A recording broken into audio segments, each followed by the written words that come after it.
Welcome back to the United Pubcast, the official Man United supporters club here in Sydney for your first match preview of the season. Well, not the season, of pre-season, but is it a transfer-free zone, a Frankie de Jong free zone, Cristiano Ronaldo free zone? And I'm sure all those names will sort of pop up in the discussion as we go. But got George with me off the bench. Larry is in his rest in bed, making sure he's fully fit for Melbourne next week. Or this week even, a couple of days till we go to Melbourne. So he's resting up, making sure he's fit to go. But George is off the bench to come in and talk a little bit of football. And George, it is good because the last couple of weeks, here we are, Frankie de Jong or Lisandro Martinez and Christian Eriksen and transfers and Ronaldo, the board and the Glazers have been talking about all this stuff. It is a football club. We do watch football from time to time. And Man United have a game, albeit against Liverpool as well, in Bangkok in a couple of days' time. So we thought instead of sort of boring everyone to death with sort of more Frankie de Jong updates or lack of updates, we will talk a little bit of football and preview the match. So first of all, how are you? And tell me your feelings sort of now that we're on the verge of seeing some actual football under ERIK ten Hag. Yeah, finally to see what training philosophies can be implemented onto the pitch would be nice to see. Speaking of which, where is the game being shown? Is it on any streaming service or? In Australia, for our Australian list, it's on Channel 10. Scruffy Murphy's as well, okay. Our pub in Sydney, they'll be showing. It's 11 o'clock on a Tuesday night. Now I'm flying down to Melbourne first thing Wednesday morning. So I'll hold my hands. I probably won't even watch this live. I'll probably maybe watch it when I get to the airport, watch the highlights. I won't be watching live, but for our Australian viewers, it is on Channel 10. And also our home pub, Scruffy Murphy's, will be showing it. But just on that, before I get to some guys in the live chat, you mentioned that in regards to ERIK ten Hag and implementing what he wants to across the team. Do you read anything in? Maybe there will be a progression as sort of preseason goes on, but in the first game, are you expecting anything? Like, not to demand anything, but are you expecting even if it results in us conceding 5 goals, are you expecting a difference in like a visual of the type of things we're sort of going to see from the team? What I'm expecting is a lot more care and control of possession, potentially a willingness for whoever gets deployed in our six, whether it be Fred or McTominay or a new player, whether it be Garner or Hannibal, that they actually come back and pick up the ball off the back four a lot more proactively and progress it forward. Whether that works or not, who knows, but I think that's what will be tried. No, definitely. I'll just say g'day to some guys in the live chat. Rob from It's a Football Thing, good to see you, and definitely keen to catch up in a couple of days for a beer. Mike, always good to see you, mate. Chris, hopefully the baby lets me listen in tonight. Hopefully our sound is coming nice and clear to you, mate. Tad Bakes, good to see you, mate, as always. Yeah, Adam, summing up our thoughts, which is why I'm so excited to have a little bit of sort of match preview talk in regards to sick of talking about Frankie de Jong now. Tad here saying Barca appear to be holding up a few deals for a few different teams. It is crazy. They're selling this player because they don't have any money. They're buying this player for $50 million. And it's just, look, as bad as Man United are. Then they can't register that player that they buy. Can you imagine being a Barcelona fan? Like, you'd be so disappointed with some news, then it'll put you back on cloud nine with, we're signing this player, or we can only sign this player if we sell this player.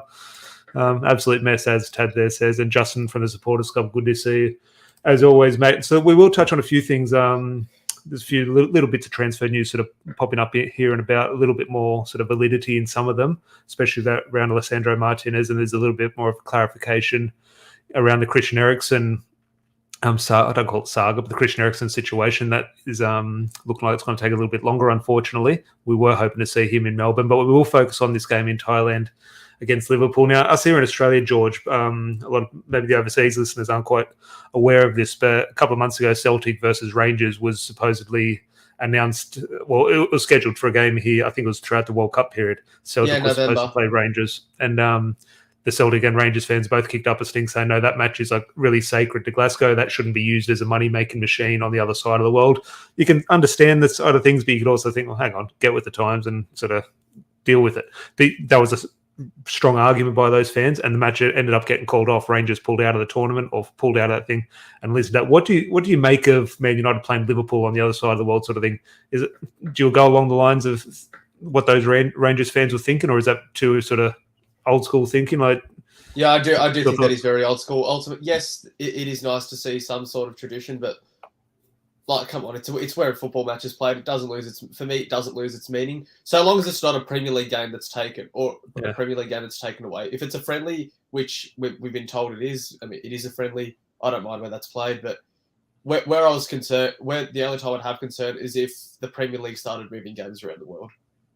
That's a good shout. And look, eventually that probably will happen. Who knows? And then we'll obviously see that with the European Super League Munzie, cheers for that, mate. Good to see you in here as always. Appreciate the support, and I think that is a big thing in regards to you can play these games wherever, but you don't play these games for points outside Manchester United or Liverpool. But in regards to take away the rivalry, take away the occasion sort of thing, what's your sort of view on playing a team like Liverpool, or playing a Manchester City, or playing a Barcelona? I'm talking a successful football team or a big club in pre-season in regards to some teams take a different approach where it plays some more, I'd say, more easier games, so to speak. What are your thoughts on coming in straight in the deep end and playing the world's best? Like, do you think that's a good preparation, or do you think there is a tendency or a value in sort of dipping your toe in the water and sort of taking it easy throughout pre-season? I don't disagree with the approach of playing the big teams up front. Ultimately, you want your trial run against those big teams as early as you can, preferably in pre-season.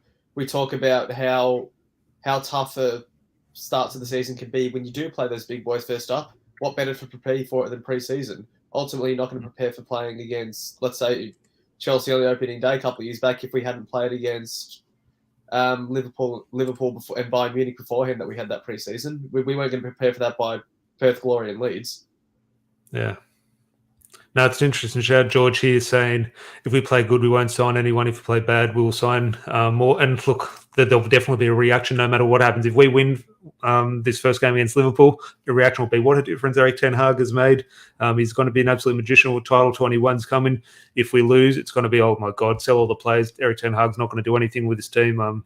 It's got absolutely no sort of use in the squad sort of thing. So there is going to be an overreaction no matter what happens. Probably the best thing for the fan base is probably 1-1 draw in regards. I think that'll keep everyone quite level-headed. But do you take anything, like, obviously it's about performance, it's about the way the team sort of gels together. And in my opinion, my old school line of thinking, it's simply about fitness. I don't even look at the performance, I look at fitness. And maybe I'm a little bit old school in that, but do you read anything into performance and / a result? Now, yes, the results aren't worth anything, we're not getting any points, but in terms of confidence, do you go along the lines of thinking that there is a benefit to sort of winning football matches in pre-season, or ultimately it's nothing? Because I think Louis van Gaal's first pre-season, I think we won like 6 or 7 pre-season games in a row. Old Trafford against Swansea, first game of the season, we lost. So just your thoughts on the performance / result throughout pre-season. I do think there is a merit to winning pre-season games. Ultimately, talk about winning mentality and how that motivates the dressing room, and that's a culture that needs to be instilled at United, especially when wins are very few and far between in recent times. And with regards to winning, it means there's got to be some level of executing under pressure, which is what ultimately we want to test if these fringe players can do before they induct into the first team.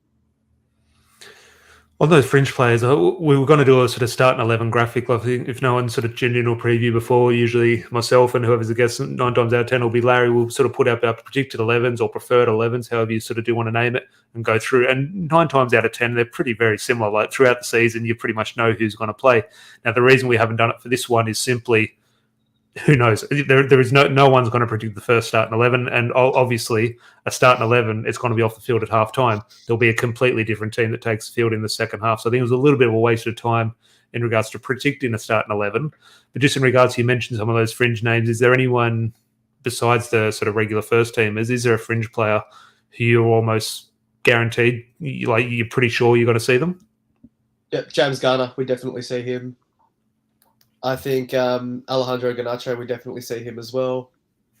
I don't know if we consider Garnacho a fringe player or a youth player still, but I think Tyrell Malacia will definitely see as well. Does ERIK ten Hag go into this game? Like, yes, obviously it's pre-season, it's fitness. He's going to sort of rotate quite heavily, but also he's walked in now. He's seen the fanfare in Thailand, and now it's really hit him that the size of the job at Manchester United and the size of the support. Do you think hang on, I'm a Man United manager now playing against Liverpool. Look, I will rotate, but my first 11, I'm going to play arguably what I think is the strongest 11, or do you think he's just going to go, no, whoever? Like, do you know what I mean? Like, is there not that he goes all out to win the match, but that first starting 11, will that give us an idea into what he's thinking is his strongest 11? I do think so, because at some stage that in pre-season there has to come a time where a manager, even if it's only for 45 minutes, does play what he thinks is his best 11. Firstly, so he can test his theory whether it's right or wrong, and secondly, so they can have the opportunity to play with each other before day one of the season. Yeah, no, it's a good shout, Tad here, saying I just want to see youth and new signings in pre-season, want to see team spirit as well. Look, I agree with that, Tad, but I'm very old school in thinking it's simply about fitness. Now, yes, do I want to go and lose to Liverpool 5-0 again? Of course not. But I don't even look at the performance. Yes, I'd much rather see a good performance over a bad performance. I'd rather see sort of good attacking football other than not, but it's simply about fitness, getting the players fit. And look, it's a big travelling squad. I think 31 players have travelled to Thailand, and they'll obviously be forwarded on to Melbourne and Perth as well. Now, hopefully, a few more players join them in a Christian Eriksen sort of thing, and a Lisandro Martinez, hopefully. But there's going to be players. We're talking about a fully rotated 11 at halftime. There's going to be players who simply don't get on now. In the first 3 games of football, we might see 5 different sort of teams. And I just think that is a good thing because everyone gets minutes. But also, do you think that is potentially taking such a big squad and now the manager having a need to go and give everyone minutes, potentially you're going to limit people's minutes before a season because it's such a big squad? Or do you think there will be players in there, whether it be a Charlie Savage, a Zidane Iqbal, obviously they've got 2 or 3 goalkeepers in there as well. Do you think there'll be players on that tour who probably, unfortunately for their sake, probably won't even see any football? I don't think so. I think everyone will get a game. I think those players like Iqbal or Savage, they'll play the Melbourne victory game. But I don't see a player not playing. If there is anyone, it's either Nathan Bishop or Matej Kovac, because 4 keepers, it's hard to give. Yeah, the goalkeepers, you can understand. So that obviously does take that name. We say 31, or suddenly it's back into the 20s if you sort of take away those goalkeepers. And Taddy said, I don't think it'll be too intense. I think it's going to be extremely hot. It'll be interesting, the weather in Thailand, because obviously it's quite muggy sort of there, but they're talking it's like monsoonal weather. At the moment, in regards to the rain, Liverpool will put out a weaker team, Borche reckons, and that's probably a shout at that. We haven't really touched on Liverpool. But, well, a bit of a segue into Liverpool, though, because there are 2 sides in this. Yeah, probably Liverpool would take, I wouldn't say Ten Hag's taken this seriously, but if there is one team who will take it less serious, it probably is Liverpool. We're probably a week or 2 ahead of them in regards to training. I think Liverpool, this is really their first hit out. I know it's our first hit out, but I think they're a little bit later to the party in regards to fitness. So just your thoughts on Liverpool, not so much going into this season, but into this pre-season. Obviously got their main man over the line in Darwin Núñez, but obviously sold, potentially, in my opinion, who's always been their main man in Sadio Mane. I know Salah sort of takes a lot of plaudits, but I think Mane is their real danger man. Just your thoughts on Liverpool over the last sort of couple of weeks in this transfer window? I don't actually see Núñez as a replacement for Mane. The way I see it is that they are going to be moving on Firmino after this season, and Núñez is their replacement for him. I think they see Luis Diaz as the heir to Mane, and they got him in 6 months ago. How they wouldn't it be nice if Scott McTominay in the pouring rain went through Darwin Núñez? Wouldn't that be a sight? I'm praying that every time. But well, not only that, and look, he's a player. That echoes my thoughts. We don't wish injury on anyone, but for the Liverpool player, I won't bat an eyelid. But look, it's one of those things where that's why I go to earlier in the stream where I was talking about these preseason games. You play them against these big rivals. For me, it's nothing. But ultimately, when a Man United player stands opposite a Liverpool player, a Liverpool player stands opposite a Man United player, you're not thinking about preseason. Like, yes, when they're playing against Melbourne Victory, there'll be a bit of that feel. There'll be when they're playing against Crystal Palace, they'll know it's a preseason friendly. But when you're playing against a direct rival, now we can talk about league tables and are we direct rivals, but ultimately we are. People will see the red sort of mist in front of them, and there is always potential for 1 or 2 tackles, which is good to see. Hopefully United are on the sort of winning end of those tackles. But you mentioned that in regards to Liverpool, I think Sadio Mane, okay, that's a blow to them. Some people say Darwin Núñez is a benefit to them. I don't rate him too highly from what I've seen, but obviously big money signing. It's a man who Klopp wanted, so you have to say fair play to Liverpool for that. However, probably their biggest signing now, not someone who I rate too highly, which sounds absolutely stupid. I know it sounds stupid, but a player I don't rate too highly is Mohamed Salah. But that's almost pretty much their big signing, in my opinion, this window, signing him down to a new contract. Yeah, finally. It's one of the things that FSG eventually had to break their model if they wanted to keep him. I think that shows that they, unlike our owners, they are willing to listen to their fans and respond to the demands of their team on the football pitch rather than keeping that commercial brand intact. I guess Salah does go a long way to keeping their commercial brand intact, but yeah, it's one of those things that I could not see a scenario where he goes up to Liverpool and say, I'm on 200 grand a year. Look at Rashford on 250 grand 5 kilometres away and tell me that's justified, that he deserves to be paid 50 grand more than me. Same as much. The fact that Salah wasn't even the top 10 paid players in the Premier League was ridiculous. Yeah. No, well, Borja here, Salah's still on holidays, I think. Fingers crossed he doesn't play. I'd like to see United the best possible chance to win. Chad here saying, bring back Nemanja Vidic. I'd say he loves a tackle. I still remember, well, yes, 100% agree on that. But also, I remember Jaap Stam in a pre-season sort of, not a friendly, a testimonial game sort of thing. He's come back a couple of years ago and they was flying through. Oh, the Munich game. Yeah, the Munich game. And Justin here saying, I'm looking forward to seeing the young guns, but more the likes of Rashford, Sancho, and Martial to see their attitude, even if just a friendly. It's a good shout in regards to those players because here we are. Let's assume Cristiano Ronaldo is not a Man United player in 6 weeks' time. I don't back Man United to buy a striker. Now, if they do, is it going to be Ten Hag's main man? That's obviously another debate. That front three, who is more likely maybe, let's say Ronaldo's not there, at the tools he has at his disposal, who does ERIK ten Hag see as the number 9, Marcus Rashford or Anthony Martial? I think in a Ten Hag system, it's Martial because he's got the intelligence needed to put together the link-up play. Ultimately, I do think the club will force Rashford on him, though. We'll be Martial, what is happening with Martial? Because, look, I hope Ronaldo stays. A lot of people hope Ronaldo leaves. Whatever happens there, let's assume that Ronaldo leaves. That chance is there for Anthony Martial. Now, the one or two things we've heard is that no matter what, he's still looking for an exit. And he's still looking for a future away from Manchester United. And if that's that's what he wants to do, leave. Okay, it's no skin off my back. But that opportunity is there for Martial. And he might want to grab this opportunity. I don't know. I haven't heard too much from his camp. But he has a chance now. He really has a chance to sort of become a Manchester United player. And you just hope that whether you like him or you don't like him, you just hope from a Man United fan or football fan's point of view that he does want to take this chance because he's almost given the keys now, and it would be a shame if he sort of still sees a future away from Old Trafford. And like I keep alluding to, I'm sure he'd love to be part of that France World Cup squad in 4 months' time. Being the main man at United, where you're going to get game time, there's no better way to put your case forward. Yeah, no, that's what I mean. He has it all to play for. And look, who knows? It might be Marcus Rashford. Tad here with a shout. Martial cheated on his missus, took his child back to France. If I'm correct, that seems every 6 weeks that story changes. And yeah, Martial and his missus have quite a turbulent relationship. But hopefully he gets up to. And I love how his missus blames Man United for that relationship as well. Oh god, I'd love to get it should have the Amazon All or Nothing sort of documentary. The Tony Mentary. There's something. George is onto something there.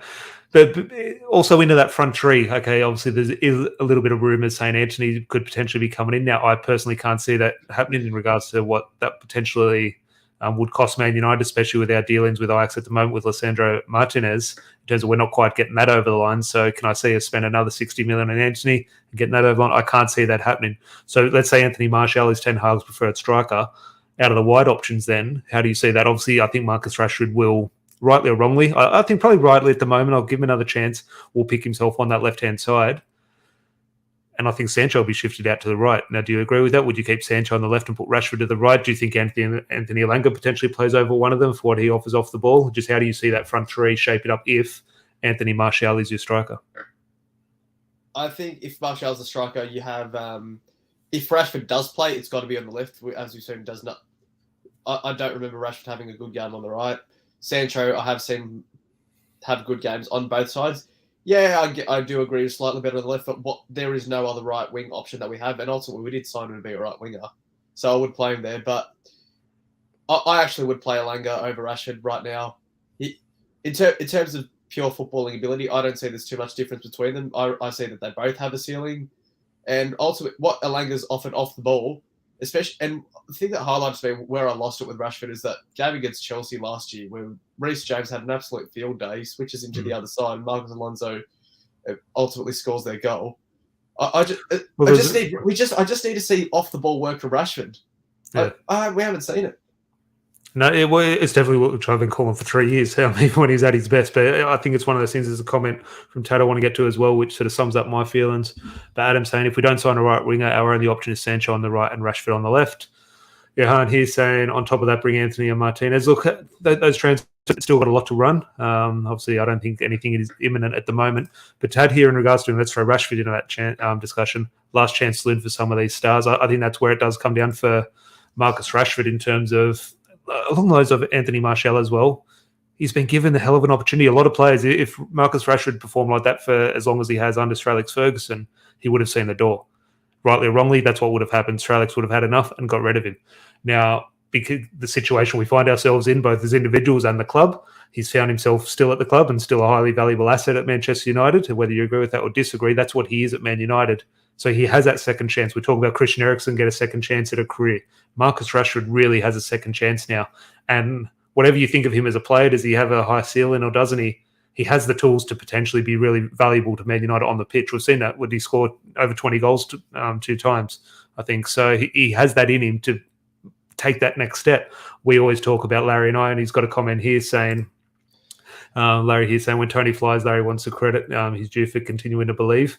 Look, he has backed Martial, but that is one of the things, and I've had this discussion with Larry in regards to Martial and Rashford. We throw them in together. Martial's a better footballer, but who is more chance of being Man United legend? Marcus Rashford. And I think that's one of those things in terms of you need more than good football. And I think Marcus Rashford, he has the potential. If he just adds that work rate, the sky's the limit for him in regards to a Manchester United career. But it's up to him. And at the last couple of years, he hasn't shown that work rate. Fingers crossed, maybe ERIK ten Hag can get in his ear and he sort of wants to really sort of dig deep and play for him. Fingers crossed that is the case. Just one or two more comments here before we just move a little bit deeper into the field before we start to wrap up. Justin here saying, I keep saying Dybala on a free up front will be a great signing. You're preaching to the converted, Justin. I love Dybala. Even if I know it's probably the wrong signing, I couldn't say no to him. I absolutely love the player. Chris saying, I can't see he's buying 2 players from Ajax. That's an interesting... I can't say he's buying any. Well, potentially that could be a case, but there's a lot of sort of reports coming out that Ten Hag sort of pissing off Ajax and sort of going after all these players, and people are saying he shouldn't be bringing all these Ajax players in. Last time I checked, we haven't signed one Ajax player. Like I just think, like, people calm down. We haven't got one yet. Maybe if we get one, then you can have a discussion. If we have 2, maybe you got a valid point. But wait till we get 1 over the line before you start talking like that. And a few people do agree in the chat. I'd take Dybala for 100k. Now, just one. We'll go further back. We've sort of discussed the tools ERIK ten Hag does have available to him at the moment. What he would see a front 3. Now let's go a little bit further back into midfield. Keep Christian Eriksen out of it now. Let's keep this Liverpool preview. If he wants to go out all out to win this Liverpool match, let's say he does. It's a cup final against Liverpool. He has these players at his disposal. Does Donny van de Beek get in there? Is Bruno Fernandes a sure starter? What happens with one of the 2 out of Fred and McTominay? Just your thoughts in regards to how this midfield will shape up against Liverpool with Ten Hag. Well, you can throw Jimmy Garner in there if you want. I think if it were to be a cup final and he gets the players that he wants, I think we'd be seeing a De Jong, Van de Beek, Bruno midfield 3. I think that's what Ten Hag wants. Whether he gets it or not, who knows? But I guess the starting 11 right now, what I'd go for is just purely on players that we have right at the club right now. I'd go Garner, Bruno, and who did I say before? Van de Beek. Van de Beek, yeah. Van de Beek's that interesting shout. He's been a Man United player for so long, but we always forget about him because obviously he never played under League under Solskjaer. Then he went on loan, and he's just one of those ones where he's there, but he almost does feel like that in your signing. So it's going to get we're going to have to get used to him again, and it'll be interesting because we talk about this with so many players that he's got that relationship with ERIK ten Hag. He was a different player then. Now he might develop into a better player than ERIK ten Hag ever knew that he was. He might be a worse player in terms of what ERIK ten Hag remembers. So it'll be interesting to see how ERIK ten Hag does try to utilise him. But I think he will be given, obviously, a fair crack at the whip. So who do you think he favours? Because I'm not going to get into a whole Scott McTominay debate. But there's a huge thing at the moment, or when ERIK ten Hag was announced, that, who's going to be the most who's going to reap the rewards of an ERIK ten Hag appointment the most? A lot of people said, I think Fred is going to sort of reap the rewards mostly from ERIK ten Hag coming in. Let's pick one of them. Obviously, a lot of us don't want to see them playing together. I think it will happen occasionally that they will play together. But let's say ERIK ten Hag is refusing to play the McFred combination. Who do you think he would be preferring? Fred. And the reason I say that is because the way Ten Hag wants to play, he wants that 6 to go pick up the ball off the back 4. Although Fred gives away the ball every time he does pick up the ball off the back 4, he's the one that's willing to do it. McTominay hides. That's my main thing I do want to see from McTominay in this one. Now, I don't want to see him in the number 6 role, but what I do want to see from ERIK ten Hag in regards to getting more out of him is if he does happen to play in that role, let's see what positions he takes up. Let's see if he wants to go get the ball a little bit more, and let's see if he shows that bravery. But Chris is saying Fred will kill it. Look, fingers crossed. I'm not his biggest fan, but look, I do like what he obviously had a very strong finish to the season. But he let's scored hope as many goals in the league as Messi. I've seen that. There was some fantastic stats there. George here, McTominay needs to start. And Tad here, which is my feeling. I think you need to play McTominay higher up the field. And he's not the answer higher up the field, but that's where you're going to get more out of him compared to in that number 6 role. I agree with Larry and Boccia with the saying, try him as a centre back. That's where Scotland play him. They've obviously identified that he's not a good enough footballer to be playing as a 6. You could, but it's a segue into the back four. That was my next point. He shouldn't be our starting centre back, but he does a job. He'd do a better job there than he would as a 6. Look, you need utility players. You need players who are going to come in and fill a gap 2 or 3 times a season. And in my opinion, that should be his role because of the misfortunes and the sort of mismanagement of our club on all levels. I'm sure Rob will warm to him a lot more when he goes through Darwin Núñez tomorrow morning. Yeah, exactly. Well, you see, no. But I think that's because of the mismanagement throughout the club over the years. We'll find ourselves relying on Fred, relying on McTominay. It's not their fault. Okay, if you and me are given the shirt to go out and walk out at Old Trafford, we're going to do it. We're not good enough, but we will do it. It should be above us. Should be the managers and the board providing the manager with better tools to play better players there. But let's go back into that centre back part, or the defence as well, right back, left back, and the 2 in the middle. Let's assume David De Gea is going to be the first choice goalkeeper, obviously. How do you see him lining up? Obviously, Phil Jones hasn't made the tour, whether it be injury or looking for a move, or Ten Hag just said, don't get on the plane. You're going to injure someone. Eric Bailly's on the plane, though. Eric Bailly is there. Obviously, Raphael Varane, Harry Maguire, Victor Lindelof. Axel Tuanzebe has made the trip as well. And the fullback situation, all the fullbacks are there on tour as well. So, obviously, Ethan Laird made the trip. Brandon Williams has picked up a little bit of a knock. He didn't travel. Alvaro Fernandez is potentially looking at a loan deal. We've just discussed at the tools he does have at his disposal. Who are you thinking he's preferring out of the back four at the moment? Keep in mind, you can put whatever weight you want to it.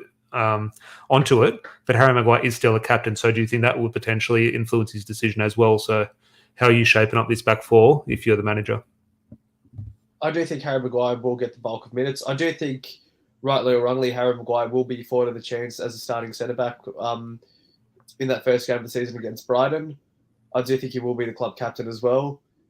And I just don't see Ten Hag wanting to upset the dressing room so early on in his tenure until under his time as a coach that he sees his captain as failing to step up and represent what he wants to implement on the field. Ultimately, though, if Ten Hag does want to play that high line, I really would be having second thoughts about playing Maguire. Who do you think? I think it's one of those ones where we look at the CV of Raphael Varane, we look what he did at Real Madrid, world's best centre-back, and I'm all aboard that train. The footballer we saw last season, who do you think Erik ten Hag preferred? Let's say Harry Maguire picks one of those spots, right or wrong. Let's say he's one of those spots. Raphael Varane or Victor Lindelof, who do you think, to take away Raphael Varane's CV, who do you think, as the footballer we saw last season, Erik ten Hag would be preferring? The reason why I'm going to say Varane is because there were so many games where he carried our back line. And yes, Lindelof did have a good season relatively good season last year, but there's never a game I could say he carried our back line. Varane, you could say he did that 4 or 5 times. Yeah, no, I thought Raphael Varane, I think it was just the emotion around him last season was just met with so much frustration because of injuries, because of how bad his teammates were performing around him. And obviously, if you have players like Harry Maguire defending in front of you like that, it's going to make your job a lot sort of harder. So I think we're sort of a little bit harsh on Raphael Varane. So it was his first season in the Premier League.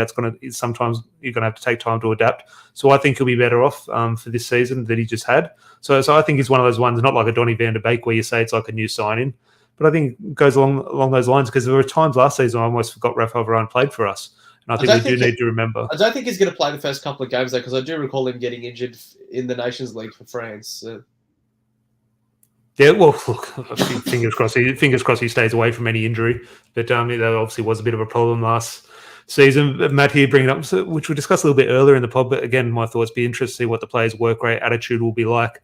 And that's, again, all I really want to see. From a manager's point of view, I'm just doing this match for fitness. I just want to see the players get minutes in their legs. But from a fan's point of view, that is all I want to see because I didn't see it at the end of last season. But on that point, George, whenever a new manager comes in, there is going to be that bounce. So there's going to be players fighting for their position. There's going to be a feel-good factor. We've seen this under Louis van Gaal. We've seen this under Mourinho. We've seen this under Solskjaer. We've seen it against Crystal Palace under Ralph Rangnick.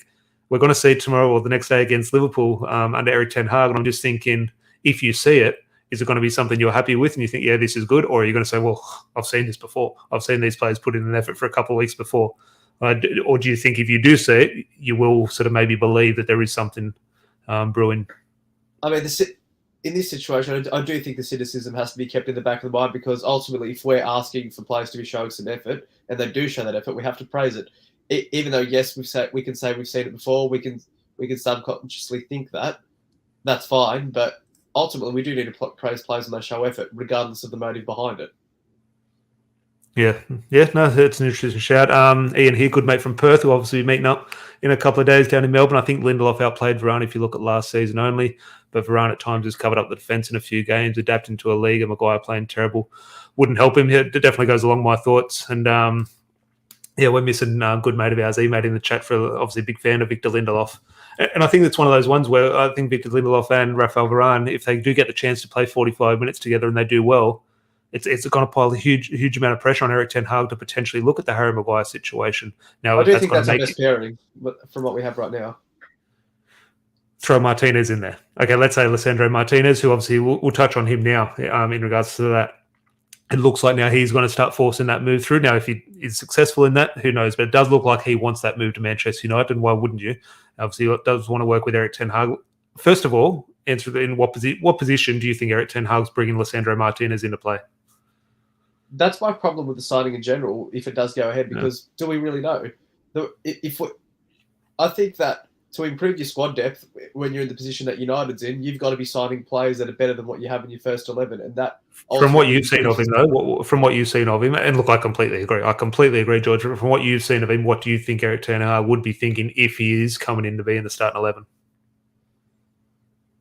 I reckon as a centre back, and I guess he likes the way that he progresses the ball out of the back four when he does play in the back four. But look, on the player in general, unless we have a clear plan on what position we do want to sign him, we're not in a position now where we're City or Liverpool. We can just sign players for the sake of squad depth. So it's one of the ones where I look at Dybala as well. Bring Dybala in, wage cut, whatever, age, injury record, who cares? I take the player 100% because I absolutely love what he brings. The reason I'm actually a little bit hesitant on the deal, I don't know where he would play. Now, I wouldn't mind playing him up front, because obviously people have sort of valid concerns. Is he a man to lead the line in the Premier League? Probably not. So it's one of those ones where Lisandro Martinez might be the perfect sign for ERIK ten Hag, but just where do you play him? But I agree in terms of that centre-back pairing. So I take that back a little bit further, and let's look ahead to the season. Lisandro Martinez comes in as a centre-back sign of ERIK ten Hag. Like, if I'm being completely honest, I don't see Martinez starting over Lindelof right now. But that's what I mean. If he comes in for £50 million, he's going to be one of the centre backs. Then what are you looking at then? You're looking at Harry Maguire, Victor Lindelof, and Rafael Varane. Well, yeah, it is healthy to have that competition. Are we in the position where we can spend $50 million on a backup? I think that's sometimes where we get, and I've seen other clubs do this as well. I've seen Arsenal fans do this in the last couple of weeks as well, and we're guilty of it as well. Sometimes we do look at it and we see a player linked with, we've got too many players in that position, we need to address this area. But if you looked at the teams of the last couple of years who have gone on and won the Champions League or won a Premier League title, especially who wins the Champions Leagues, you do look at it, you look at their bench. Their whole bench would walk into our first team, and I just think we get caught up so much where, okay, we've got a world-class player, well, he's not going to be playing. But if you look at a bench at Real Madrid, they've got world-class players on the bench. So I think there's a huge thing. I do agree with that, but I feel like to get into that position, we need to be improving on what we have in the starting 11, not just signing players for the sake of squad depth, because we finished 6th in the league last year. If we're Man City and we're winning the league, let's say with not too much trouble, and we have a great starting 11, sure, sign players for squad depth that aren't going to get in. But the only way we're ever going to improve our squad depth is by improving what we have in the starting 11. Yeah, no, look, I agree there. Cheslin here saying I just started watching 25 minutes behind. Well, by the time you come to this part, while you hear your comment read out, we've just touched on the Martinez situation there. So I'm good to see you joining us. There is over 150 in the live chat. So if you are looking forward to a little bit of football in 24 hours time, please do leave a like on the video. That would be appreciated. A little bit more than 24 hours, sorry. Sunday night here in Sydney. The game is on Tuesday night before the players do fly out to Melbourne. There's just one or two more sort of comments do want to touch on before we do wrap up, George. Malps here saying, why is it taking so long with these with the new signings? Ultimately, in my opinion, George, I know there's been a lot of positivity around change and sort of a new future under Manchester United going forward at the moment.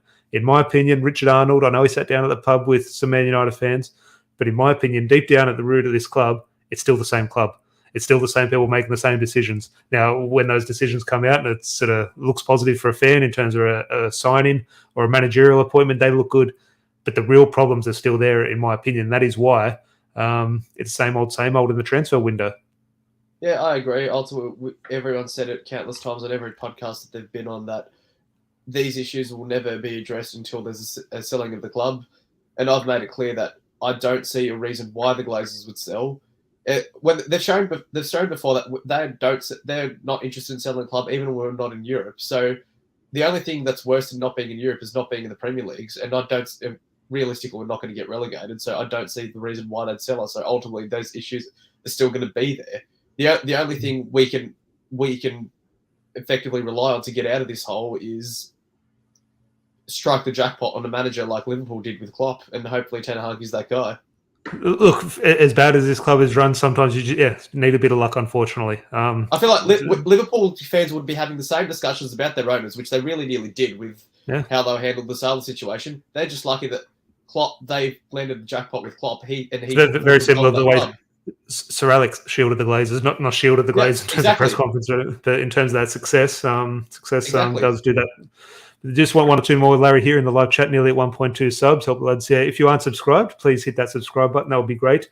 As I said, a lot of us from the pubcast, Larry and I, and obviously the regulars, George, etc., a few guys in the live chat will be down on the ground in Melbourne in a couple of days' time for when Man United do arrive. So make sure you are subscribed, because we'll definitely be bringing you every content every day, I should say, from Melbourne. And make sure you are hitting that notification button so you are notified when we do go live. Just my last point here, George, in regards to this squad depth.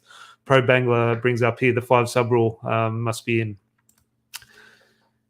Is that something we're overlooking as fans in regards to, okay, why are we bringing Martinez for 50 million if there's no actual nailed on position?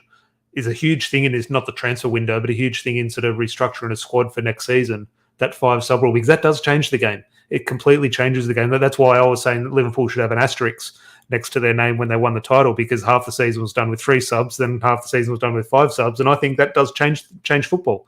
And not to say it's worse or better, I just think it just changes the way the game is played and the way managers sort of coach throughout the game. And I just think, do you think that is something where squad depth is going to become so much more important, particularly from a Man United point of view or a big club point of view, who are able to sort of field sort of stronger benches? I think it does, and I do feel as though it also brings about tactical flexibility with regards to the managers. If you wanted to go attacking, you could make 2. The one thing that does need to be noted, though, with the 5 subs rule is that there's still only 3 intervals you can make those changes. You can only stop the game 3 times. Yeah. But that still does allow for more tactical flexibility, because instead of wasting... You could make a triple sub to go more attacking, then you've still got 2 subs left over to shore up the game if you do eventually get that winner. I do think it makes the game more interesting. Yeah, no, with regards to the big club perspective, I do think that gives them the chance to actually flex their muscle and use all the tools at their disposal. Yeah. I think it's one of those ones where Pep Guardiola, I think it might have been against United the week before, he was complaining about subs and too many fixtures. Then he sort of had a training sort of drill against Man United and didn't make any subs. I think it was kind of funny, but also a little bit stupid from his point of view. Yeah, but, we'll wrap up here. Unfortunately, I don't know how I've sort of remembered that Manchester derby. I've tried to wipe that from my memory. We're at the pub for that one. Yeah, well, the Stretford Paddock, we were, unfortunately. But speaking about the pub, Adam here saying, will Stretford Paddock be at the pub on the Friday? They will. Just stay in touch with us, Adam. I'll let you know what the latest with them. They're always happy to have a beer with some listeners. So they will be down there on the Friday, and obviously the Tuesday will be at the pub as well. And obviously they're in Bangkok now, aren't they? They would be, yeah. A lot of people have arrived in Bangkok for that first leg of the tour. And then hopefully a lot of them, speaking to Andy Mitten earlier, he's going to be down in Melbourne on the Friday and the Tuesday as well. So as I said, make sure you are subscribed, because we will be bringing you a lot of content from Melbourne and over the next couple of days. And George, this did start off as a match preview. Not that we sort of care too much about results, but at the end of the day, it is Man United versus Liverpool in a football match. We will want to end up getting a positive result. Head over heart, or what are you thinking? I have a weird feeling we're going to win this, not comfortably, but it'll be a bit of a standard win. I'd say like a 3-1 win to United, weirdly. Which I just think it's going to be. I think it's going to be absolutely pissing down. It's going to be a really boring 0-0 or 1-1 draw. Oh, that's thanks for the inspiring words. It's going to be absolutely pissing down. Just get your sleep in, watch the highlights, then on 10 play the next day. Yeah, definitely. Taddy, appreciate the support, mate. Appreciate everyone in the live chat. It has been great. It's still over 150 in the live chat. If you could hit a like on the video, you're all holding your phone now. Like literally, you're all holding your phone watching it. So it just takes half a second to click like. Would make the world of difference. The support is truly, truly appreciated from Larry, George, and everyone else who's contributes to the podcast. So do help us on our way. As Larry said a little bit earlier, very close to 1.2 subs, which is great. So George, pleasure as always, and I'll chat to you in a few days down in Melbourne over a beer. Thank you very much. And for those of you who were in the chat, especially to John Silk, who does have a tennis podcast, go Kyrgios for tonight. Look, I'm Australian, but I'm not a fan of Djokovic, but I'm all aboard Djokovic. I hope Djokovic does it. But again, that is for all the tennis aficionados. But until then, Larry and I, or whoever, could be back live any minute when Christian Eriksen announced or Lisandro Martinez is announced. So make sure you do hit subscribe and join us when we go live. Until then, cheers.